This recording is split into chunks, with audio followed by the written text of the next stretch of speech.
എല്ലാവർക്കും കേളി മീഡിയയിലേക്ക് സ്വാഗതം. എൻ്റെ ചാനൽ ആദ്യമായിട്ട് കാണുകയാണെങ്കിൽ സബ്സ്ക്രൈബ് ചെയ്യുക, സപ്പോർട്ട് ചെയ്യുക, നിങ്ങളുടെ വിലയേറിയ അഭിപ്രായങ്ങൾ കമൻറ്റായി രേഖപ്പെടുത്തുക, മറ്റുള്ളവർക്ക് കൂടി ഷെയർ ചെയ്ത് കൊടുക്കുക. അപ്പോൾ നമ്മുടെ കുടുംബശ്രീ സാധ്യത സീരിയൽ ഇന്ന് എല്ലാവരും കണ്ടു എന്ന് വിശ്വസിക്കുന്നു. ഇന്നത്തെ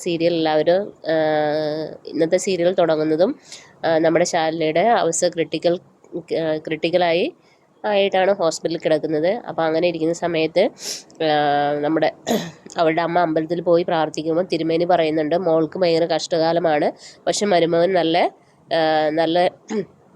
ഉയർന്ന ഉയർച്ചകളൊക്കെ സംഭവിക്കുന്നു പറയുന്നു. അപ്പം തന്നെ അവർക്കൊരു വിഷമമൊക്കെ വരുന്നു. അങ്ങനെ വീട്ടിലേക്ക് തിരിച്ചൊക്കെ പോകുന്നു. ഈ സമയത്ത് ഹോസ്പിറ്റലിൽ കിടക്കുന്നു. അപ്പോൾ നമ്മുടെ രോഹിത്ത് സുസ്മിത ടി വിയിൽ ന്യൂസൊക്കെ കാണുന്ന സമയത്ത് രോഹിത്ത് ചോദിക്കുന്നു, നിങ്ങളാണോ ചെയ്തതെന്ന് ചോദിക്കുന്നു.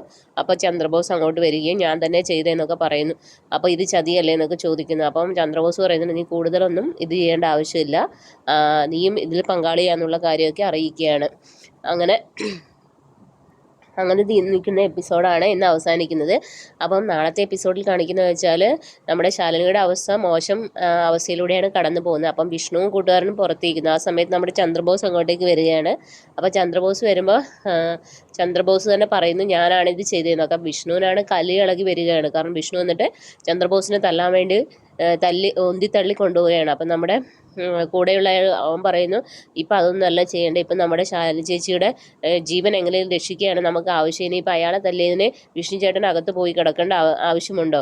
അപ്പോൾ ഒന്ന് അടങ്ങാനൊക്കെ പറയുന്നു. അങ്ങനെ വിഷ്ണുവിനെ ആശ്വസിപ്പിക്കുന്നു. വിഷ്ണുവിനാണെങ്കിൽ കൈ അങ്ങ് തരിക്കുകയാണ്. വിഷ്ണു പറയുന്നുണ്ട്, എൻ്റെ ശാലിനിനെ ഉപദ്രവിച്ച അവൻ്റെ മുഖം എൻ്റെ മനസ്സിൽ നിന്ന് പോകുന്നില്ല എന്നുള്ള കാര്യമൊക്കെ പറയുകയാണ്. അപ്പോൾ ഇതേ സമയം തന്നെ നമ്മുടെ ടീച്ചറമ്മയോട് ആരോ ഈ വിവരം അറിയിക്കുകയാണ്, ഇങ്ങനെ ശാലിനെ കുത്തിയെന്നൊക്കെ. അപ്പോൾ ടീച്ചറമ്മ ചോദിക്കുന്നു, എന്ത് പറ്റി ഇങ്ങനെ വിഷമിച്ച് ഇങ്ങനെ ഇരിക്കുക, എന്ത് ചെയ്യണമെന്ന് അറിയുന്നത്. അപ്പോൾ നമ്മുടെ പപ്പിമോളും ചോദിക്കുന്നു, അമ്മയ്ക്ക് എന്ത് സംഭവിച്ചു എന്നുള്ള കാര്യങ്ങളൊക്കെ. അങ്ങനെ നാളത്തെ എപ്പിസോഡിൽ ഇതൊക്കെയാണ് ഉള്ളത്. അപ്പോൾ എല്ലാവരും നാളത്തെ എപ്പിസോഡിനായി വെയിറ്റ് ചെയ്യുക. അപ്പോൾ okay, bye bye, thank you.